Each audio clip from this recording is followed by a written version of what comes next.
our YouTube channel as well. You'll see a notice of that on your screen. Otherwise, just sit tight and we'll get started in about 2 minutes.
Well, it's 11 o'clock. We'll get started now.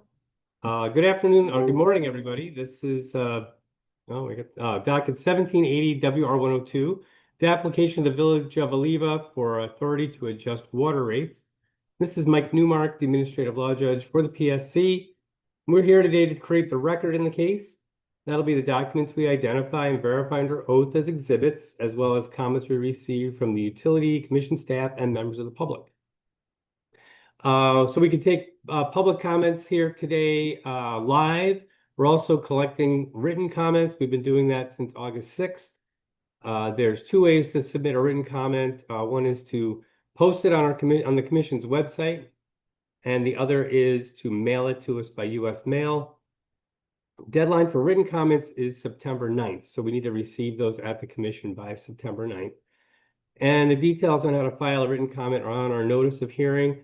I'm putting that on the screen share here. So we're also live streaming the hearing on YouTube, and there'll be a YouTube recording on our YouTube channel, the Public Service Commission's hearings YouTube channel. We'll have a recording of this hearing in it. So you'll be able to view the link from there, but also, on our notice of hearing as well. So you can see that link, file a written comment, or the mailing address displayed on the screen. We've received a couple of comments so far, so we'll be happy to take more today. But first, we're going to get started with the utilities information. And so while what we're doing here today is creating the record by collecting the information then gets reviewed by the decision maker in the case. And that's not me, that's the division administrator for the Division of Water Utility Regulation and Analysis. That person's name's Andy Galdi. So Andy will review the record, including the recording, and we'll make a decision on the case. And the commission can approve, reject, or modify the proposal that's been in play so far. And just so you know, a little bit of the background here is that the utility would typically apply for a rate increase. Then commission staff reviews that application, vets it for accuracy and reasonableness, and then provides its analysis. Then we have the documentation, which includes the application and from the utility and the commission staff analysis that the decision maker will review. On top of that, we have the public comments as well, so we get to hear what the public has to say about the proposal. So all of that gets reviewed by the decision maker. So let's get started with the documentation and getting that checked in. I have a list here, email sent to me by commission staff that was just documenting what we have so far filed on the record. And for the utility, we have 5 documents that the utilities filed that the commission staff feels the decision maker should see. So we have that in there on our list. We also have 2 documents from commission staff. So, and as of yesterday, I believe we have 2 public comments on file, and there may be more so at this time, and we'll like I said, we'll be ready to accept more up until September 9th. So all those documents will go in the record. So let's get started with the utilities documents. We have the 5 documents here. One's the customer notice. Rest are more technical documents. So who do we have that can verify the customer notice for us? If that's, we can split that up between different people, but we'll start with the notice. Yeah, so this is Brad Guyan from CLA. I can do the application and the data responses. Sheila, do you want to come on and do the customer notices? You'll just need to unmute. I can unmute you. There you go. You're unmuted now, Sheila. Okay, so customer notice. Okay. So let me check in first. I'm going to swear you in. Raise your right hand. Do you swear or affirm, tell the truth, the whole truth, nothing but the truth? I do. All right. So give us your name for the record. Sheila Schreiner, Okay. And you are the treasurer. the clerk treasurer of the Village of Eleva. Okay, great. Thanks. And can you see the screen share? Yep. Okay. So we have the customer notice document. Are you familiar with that filing? Yes. Okay, great. So, I mean, I just needed you to confirm that. Did you have anything else you'd like the commission to know? No, I don't think so. Okay. Okay, so, and you did, just looking at the notice here, you did a mailing. No, it was a newspaper notice. Yep, I did a mailing to all of the water customers in the Village of Eleva. Mm-hmm. I did a notice in our newspaper that we have to post our notices in the Tri-County News. And then I also posted it in the Village of Eleva clerk's office or bulletin board. And then my 2 postings in town are at the Village of Eleva post office and then the Express Mart in town. And then I also, we put it in the local newspaper, like an ad, the Ad Delight, and we posted it in there also. Okay, perfect. Wow, that's really doing a lot of notice. I'm glad you did that, provided that for customers. I be transparent, yep. Thanks. Okay, so I can check that in. Then we have the more technical documents. So Brock Guyan, I'll swear you in for that. Raise your right hand. You swear or affirm, tell the truth, the whole truth, nothing but the truth. Yes, I do. Can you see the screen share? Yes, I can. All right, so we have the remaining documents. We have them bulleted as numbers 2 through 5. Are you familiar with those? Yes, I am. And are they complete and correct to the best of your knowledge? Yes, they are. Any comments you'd like to give? None at this time. All right, so we'll move on to cost of, let's see, well, I guess revenue requirement first. What do you think? We'll do that first. So we'll have Chris Beauchart from commission staff to verify the staff's revenue requirement exhibit. So I'll swear you in. I'm gonna unmute you. I can do that here. Okay, there we go. Okay, so Chris, can you hear me okay? Yes. Okay, great. So do you swear or affirm, tell the truth, the whole truth, and nothing but the truth? Yes, I do. And can you confirm that the PSC revenue requirement exhibit is complete and correct to the best of your knowledge? Yes, yes. Do you have any comments? I have 2 comments. But the first comment is in the revenue requirement letter, the commission staff asked the applicant to make adjustment in the amended 2024 PSDN report. And the applicant completed those adjustments in the amended 2024 PSDN report. My second comment is regarding on page 4 or 5 of the revenue requirement letter. Go down right here. Yep, up a little bit more. Up previous page there. And basically, I want to make a comment up there. And the applicant was supposed to build those 3 customers for the deduct meter. they were supposed to use the MT-1 rate in their tariff. They were billing $30 per quarter, and in their tariff for the 5/8 meter, it should have been $35.55 per quarter. And applicant is supposed to go back and back bill for the last 24 months. And prior to hearing, they were supposed to submit a summary investigation and lithium the back bill. And I'll address that in a final decision. I can be in touch with the applicant after the hearing on that. Okay, did you get that filing before the hearing then? Yeah, they didn't, the applicant had not filed that on the docket yet. Okay, so you can still work with them before any final decision is rendered. Yeah, okay, perfect. Yeah, Okay, great. that's all comment I have. All right, thanks. Welcome. Okay, so move on to commission staff's cost of service study and rate design with Alex Hanna. Do you swear or affirm, tell the truth, the whole truth, and nothing but the truth? I'm not hearing you, but I don't have you muted here. Get your headset. Can you hear me now? Oh yeah, there you go. Great. So Yeah. The so I just- laptop update. so just giving you I've asked you the swearing in question, just give me your answer. I do. All right, great. Okay, so we have cost service study and rate design exhibit. Are you familiar with that? Yes, I am. Is it complete and correct to the best of your knowledge? Yes, it is. All right. Do you have any comments? I have one comment regarding a public comment that the commission received. There was a customer, I think it was the Nick Preston comment in the link right there.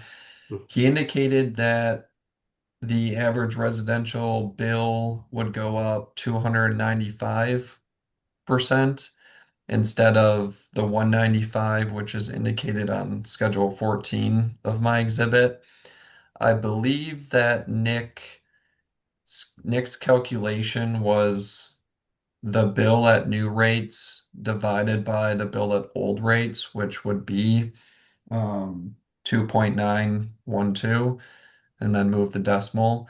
But when comparing a current bill with proposed bill, it's actually the formula would be the proposed bill minus the current bill divided by the current bill. So Schedule 14 is correct. I just wanted to indicate that there was no further confusion on the calculations because that's also the percent that is listed on the utilities customer notice that went out to customers. Okay, great. And just in terms of the way the average monthly, is it a monthly bill? The average bill is calculated and that we display on the notices. Can you just give us just a brief overview of that? Like, what does it mean to have an average bill? Yep, absolutely. Mm. So the overall rate increase that's being proposed in this docket is 161%. And that average residential bill on Schedule 14, which is page 48 of 48 in that PDF, that includes a customer that uses 8,000 gallons quarterly. And that includes the meter charge, the volumetric charges, and I don't think the utility charges public fire protection on the bill. Nope. So it'd just be the meter charge on Schedule MG1 and then the volumetric charges for 8,000 gallons for a 5/8 inch meter, which is most of the residential homes in Eleva. Okay. And just so we're clear, I think I think people who are familiar with the PSC know this, but maybe not all the customers. In terms of this case, what services does this case deal with in terms of the rates and the charges that are being proposed to increase? So the only rates that are being proposed to increase in this docket are the water rates. Eleva may have sewer or garbage and disposal on their bills. So by doing a calculation with those, it would be incorrect. We're really only talking about the water portion of Eleva's bill. So if you're looking at how much it's going up, don't include your sewer or trash fees in the base when you're multiplying it by the percent increase. You're just looking at the water charges. Correct. Water service, yeah. Okay. All right. That sounds good. So I do know we have a number of members of the public here. I don't know. I think it would be useful if the utility could just describe really briefly for the public what's driving the case, what the increases, what costs the increases are being proposed to cover, and what may have driven the utility to come in for the adjustment at this time. I could probably chime in with a couple of real high points here, and then Sure. Sheila, if there's you or anybody else wants to chime in, go ahead and do so. Okay. Yeah, great. A couple of the items I'd point out here is the length of time since the last time the rates were updated for a full rate case like this. It had been 23 years, which is a very long time. So rates hadn't changed through the conventional rate case process since early parts of 2000 here.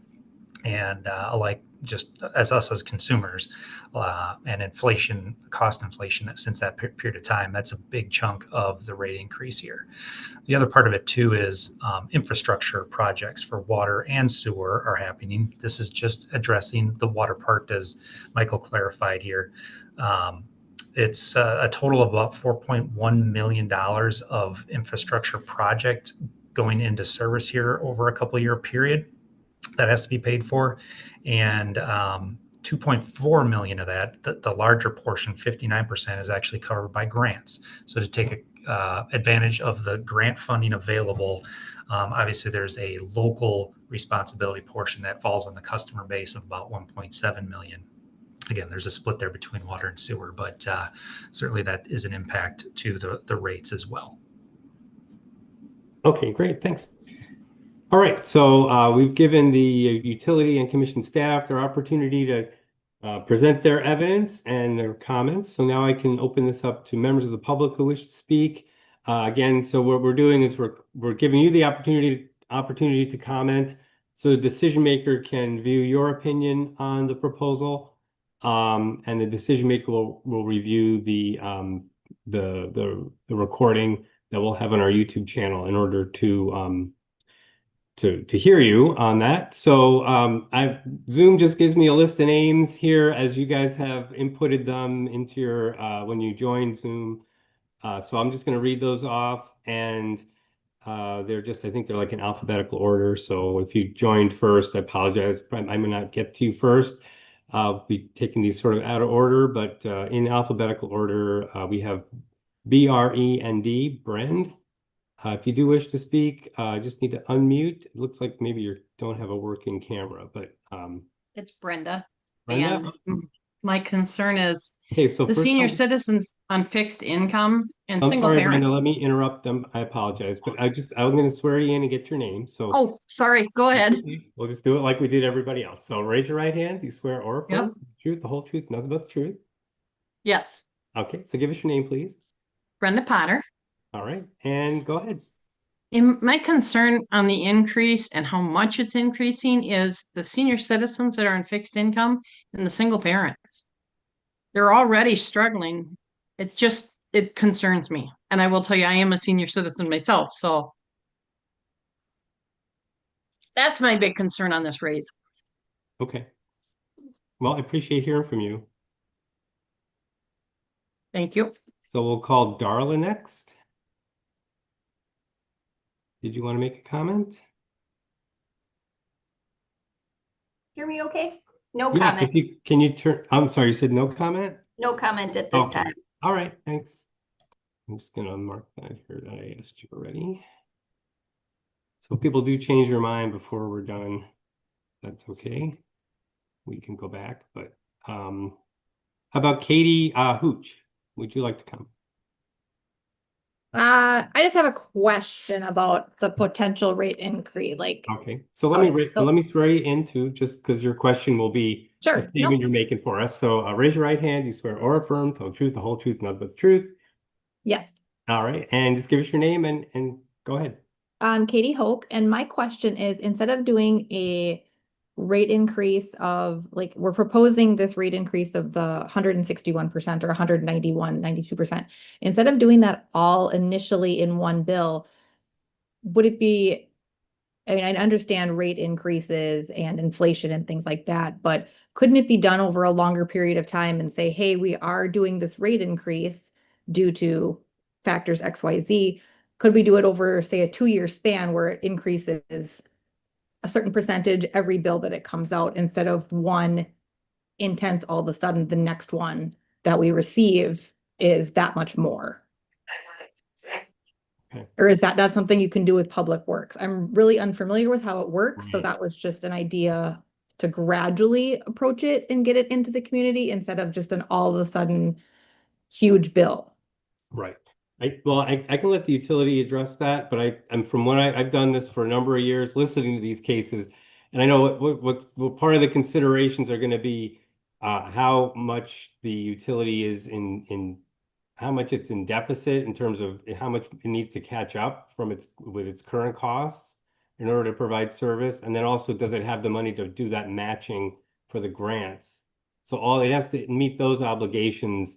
And the timing of that may not allow for a stepping the increase over time. So I guess I can ask Brock Guyan if you have an opinion on that. Be interesting to know if that's possible. Yeah, so believe we entertained that during the application, the question and answer period after we filed the application, and it does align with just like you mentioned, Michael, there the timing and the extent of the costs. We're not recovering all of that at one time here either with the rate increases, right? It's going to take several years in order to feel the real impact of the rates being increased and the additional revenue that's captured with that. So it's all taken into consideration. The rate engineers and analysts might have to chime in with the more of the impact to answer your question, though. Yeah, I guess I'm just curious. I mean, is the utility not recovering what it needs? That it basically is not recovering the amount of money that it needs to for the increase is money that it needs, and it's not recovering the current rate. So that's an issue with any more delay in getting the money flowing into the utility. Okay, well, let's take the next question and see if there's anything else we can address then. So actually, Katie, did you have anything else you'd like to add? No, that was all. Just a question on the step increase, like you said. Thank you. Okay, all right. How about Michelle Lenz? Do you want to comment? Yeah, I have one comment there. Okay, yeah, go ahead. Basically, I have one comment there, and their lack conventional rate case within 2002. I addressed that in the letter there, but there were no rate increases after the conventional rate case. There was no increases from 2002 to 2014. That means that they went 12 years without rate increases, and then they did a Triple five rate increases from 2015 to 2024. Keep in mind, those are inflationary increases there. And then basically, they did that huge project, but there was some catching up to do because they did not apply for inflationary increases. And they also fund that big project app. That why I have. Okay, that's my explanation why there is some big catch up here. When was the last the simplified rate cases? The purpose for that is just to bump up a few percentage points to keep up with inflation, right? The last one was in 2024. That covered like inflation. They had 8 of them, and they had the last SRT last conventional rate case was in 2002. But there were there were uh there were 13 years they did not file a inflation increases. But we're talking about here 23 year able here they file inflation increases there. And there was some catching up to do, and especially that project on that. Yeah. And then in terms of the inflation increase cases, we call those simplified rate cases. Correct. What's the And percentage that they can increase their rates by in a simplified rate case? What's the cap on the amount that they can collect? And I addressed that in my letter there on page 2, bottom page 2, and the rem requirement exhibit there in the second last paragraph. And I explained that they should continue to SRT and file the conventional rate case when there is a big project there. Okay. And SRT rate increase is anywhere from 3 to 10%. 3 to 10%. Okay. It depends on the inflation rate, the current inflation rate. And I would guess at that time inflation was pretty low. So And it'll be low at 3%. it would be about, so they'd be getting, they came in for inflation related rate increases, but those are only matching the jump in inflation for that individual year. Is that correct? Correct. When they have not filed a SRD for 5 years, they file that 1 year, they would get an inflation increase just for that 1 year. Right, right. And the conventional rate case, there are some catch ups to do. They file a simplified rate increase at 8 years in the last 23 years. Okay. Yeah. All right. Thanks. Okay, so let's see my screen here. What do we have next? Looks like so Michelle was, can't remember now. Was a no comment, or I don't want to skip over anybody, but I think we asked her already. Did you have a comment, Michelle? I just think it's too much all at once. I can hardly afford things now. And that much of a price jump, I'm probably gonna have to sell my house and move somewhere else. The hearing for the, he's out there. Water. We got people talking over you. Okay. Okay. Well, thanks for giving me that. So I'm gonna make sure we do swear people in before we give you the next comment. So, but let's try Rachel. Rachel Stevens, did you want to comment? I don't have a comment. I'm just a Okay. member of the board, so Okay. wanted to be on and hear it. Okay, great. Well, thanks for listening in. That's important. Tim Emerson. No comment at this time. Okay. How about Tosha's iPhone? I hadn't gotten a chance to look it up, but can you tell us, like, on average? To everybody that lives in the community, it's quite a substantial jump. I do fall in. You want to swear me in? Sorry. Go ahead and do that. Okay. Great, thanks. Raise your right hand. Do you swear or affirm, tell the truth, the whole truth, nothing but the truth? I do. All right, just give us your name, please. Tasha Bishop. Because it is such a substantial jump in like a pay for us, and I am a single parent living on my own. So I'm just curious, like, I did look at how many gallons I use, but the average, 100 and, even 59%, like, that seems like a really large number to me. And I understand, that the township needs it. I understand what it's for, but I'm just curious, is that a pretty, like, normal, average, low, high jump that people would do? I'm guessing that it's because there was a massive deficit before that wasn't dealt with, and now, unfortunately, us as the residents are the ones to deal with it. Yeah, I think there's a lot of truth in what you're saying. I think it's combined the delay in getting the increases over time and the projects that are necessary now, which also maybe, I don't know this, but I think infrastructure is going to degrade over time. So keeping up with that is also an issue, making sure you're you're getting your keeping maintenance and your facilities up to date. That's something that needs to be done constantly. So catching up with that is going to increase, catching up in both of those or either of those is going to cause a jump in rates to happen all at once. So that's sort of the reality that the utility is facing now. And without it, after staff's reviewed this and vetted it for accuracy, this may just be the reality that the utility's in, to the extent that it can't operate safely without collecting the new increased revenue. So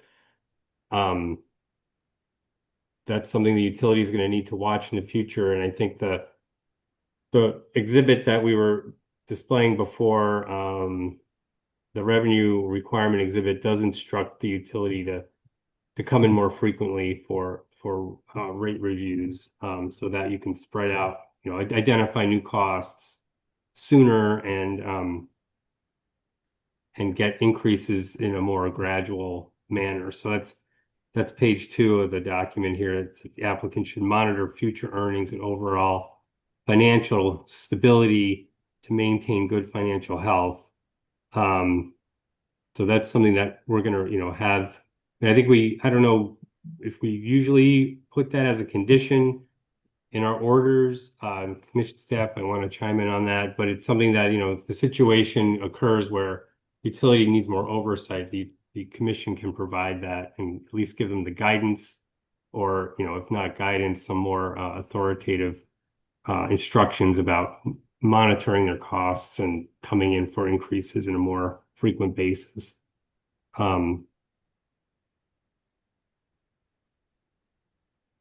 I don't know if anyone else has. Yeah, Judge Newmark, this is Alex. Like Chris's letter right there, it talks about, encouraging the utility to apply for more conventional rate cases. In addition, keep doing what they're doing for the simplified rate cases. So right there, that's a recommendation. The decision maker then can decide whether or not to include an order point in requiring the utility to file a conventional rate case. Typically, these order points are maybe 3 to 5 years. Every utility is different, so it's really up to the decision maker on that. But it's good that the utility is filing SRCs, because it's a great thing that the commission offers to keep those, gradual increases. So Okay. it's Yeah. a possibility for sure. Okay. Yeah. So thanks for the comment, and the decision maker, Andy Galvin, can address that when he's reviewing the records. Appreciate that. I see Katie's got her hand up, but let me go through the rest of the list first before we hear from you again, if you had something else to add.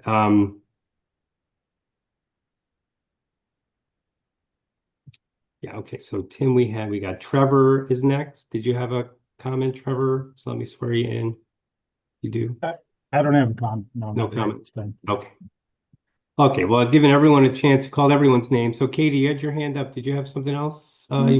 I just had a question of why they waited 23 years to have this rate increase. Like, what was the reasoning for waiting this long and then having such a big jump? I know that they mentioned in there that they would not do this again, but how did we get to this point in the first place? Right. Okay, but that's fair if the utility wants to address that. I mean, there's usually turnover in utility personnel, so that could be something to do with it, or hiring new people that can that are reviewing the case and recognize the problems. But if there's anything the utility wants to contribute to that, would be great.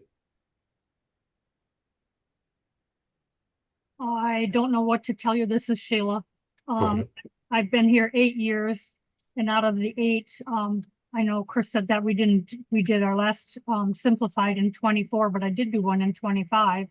And the rate has always been given to me by the PSC before that. I have no clues why they didn't do it. I wasn't here. The previous clerk probably did it a couple years from the sounds of it, but I have no clues why nothing has been done in between. I guess under my understanding and talking to different people is that the PSC would let us know when they thought that our rate increase or that we needed to do a conventional rate. And in the 8 years I've been here, I've never heard anything. So we just continue to do the simplified rate every year. Mhm. Am I allowed to chime in at all on this as a board member? Yeah, let me swear you in and you can give a comment. No problem. Okay. So raise your right hand. You swear or affirm, tell the truth, the whole truth, nothing but the truth. I do. Okay, so give us your name, please. Rachel Stevens. Okay, yeah, go ahead. And I can say, so I've been on the board the last 4 years, and I know whenever this has come up, one of the biggest things in us holding back on doing any rate increases at that time was due to our water quality and where it was at. And we knew the kickback we would get on any significant rate increase without any proof of improvement. And so I know that's why, at least I can't speak for years prior to that, but I can speak it as far as the years that I've been on it. We have done the small, but there was never any talk of anything larger just because at that point we had no project on the table to explain why. And, you know, the water quality wasn't where it was. So we tried to hold off as long as we could. And that's where we're at now, which I know is unfortunate. Okay, yeah, well, thanks for adding that in. I appreciate you clarifying. Yeah, and it depends on the utility, but most utilities are going to need to apply for a rate increase, and that's usually done by the utilities oversight board, depending on how the utility is organized, either through it's the village board or it's a separate utility board, but the board will approve an application to send to the commission, and then the commission will review it.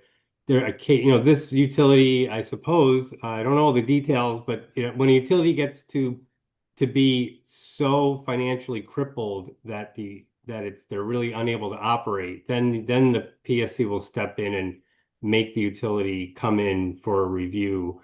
But up until then, we leave it up to the utility. There are about 700 water utilities in the state, so there's only so much oversight we can provide to all of them, but we expect the utility to be filing for their increases, and the more frequent they are, the lower they may be, but also the more increases people have to face. So I think there's kind of a double-edged sword there that the more increases that get filed and get approved, the more people also don't may react negatively to that as well. So yeah, actually staff's correcting me. It's 580 water utilities that the commission regulates. But thanks for that, Chris.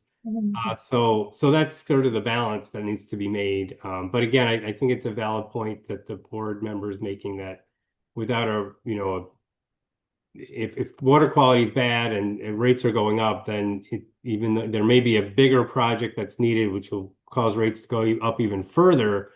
It just, in terms of public acceptance, it gets tricky. But now this is the path that you guys you're in at this point, and hopefully more can be done in the future to avoid any big jumps, in future rates. So yeah, Trevor, did you have a comment? I just So let me thought something. me Yep. swear you in, then we can take it from you. So just raise your right hand. Do you swear or affirm, tell the truth, the whole truth, and nothing but the truth? I do. All right, yeah, give us your name and go ahead. Name's Trevor Higgins. Okay. And this may be the wrong forum, but any thoughts, and I know it incur a cost, but any thoughts on going monthly on these bills? I mean, I can assume that it gets a little more difficult to do quarterly, as far as budgeting for some people. Yeah, it's a good point. I think that's not going to be in this case, because that would have to be approved by, again, the utilities board, and then requested that the commission make that change. So it's something you can definitely raise with the utility, and they can bring it to us if that's what they decide to propose for that change. But yeah, I think monthly billing, of course, is easier to manage for a lot of people. There may be more increased costs to the utility to do that. So there's a balance that you want to strike in order to provide monthly billing, but you'd want to bring that up with the utility first. Right, and I would imagine that would have to go through, you know, the people of the town to Mhm. make that decision. Right, yeah, you got it. Thank you. This is Sheila again. Yeah. I would just like to mention too, to all the residents on here commenting, even though we'll still be billing quarterly for the time being, you can make a payment at any time. Like if you want to do monthly payments, feel free to do that, because I know everybody budgets and that might be easier. I even tell people if they want to make weekly payments or bi-weekly payments, you know, go right ahead. Anything to make it easier for you to pay the bill. Okay, great advice. Yeah, I guess I am getting some notes from Chris. Chris, I don't really want to speak for you. I know you're giving me a couple of points to make about financial outreach. Would you mind sharing that with the folks here? Yeah, basically, the PFD staff, they do a annual review of the PFD annual report for utility. And basically, we have a financial outreach program, and we fly utility we cut that to year the income losses, and we look at their CAD balance and liquid asset there. And generally, for the utility with financial issue, the PSD staff notify the utility with a letter if they need to take any action there. But we Okay, so with the annual report filings that all utilities do, staff is checking on the financial health of the utilities and then asking them to come in for a rate case if they see something that's really deficient. This case wasn't a financial outreach case, was it? this one was not financial outreach because they've been filing SRT and they did not put the project in the PSDN report. This utility was not financial outreach. Yeah. And then how bad does it get before financial outreach, that process gets triggered? Is it? And generally, if the utility lost money the last 2 years and they got less than 90 days of cash there, then generally we would fly with first year letter. Then if it happened the next year, then we issue a second year letter. Yeah, Okay, so it has to get pretty severe before correct. you do that. Okay. All right. Yeah, thanks for bringing that up. All right, so giving everyone an opportunity to comment, certainly a great record to provide the decision maker. I'm really happy that people were able to attend and provide us your input, especially the board member, and that is really good insights to get from the utilities perspective. And I think that's all we have at this point. Don't forget, in case you did not give a comment today live, there's still an opportunity to comment online up until this Tuesday. We'll need to get those comments into the commission by Tuesday, September 9th. So there is the 2 ways to file a written comment: through the commission's website and by US mail. But it is getting a little late for that mailing to get to us on time. So I'd encourage you to use the website if you can. Otherwise, is there anything else we need to address before we adjourn? Nothing else? All right. Well, thanks everyone for joining us, and take care. We're adjourned. Thank you.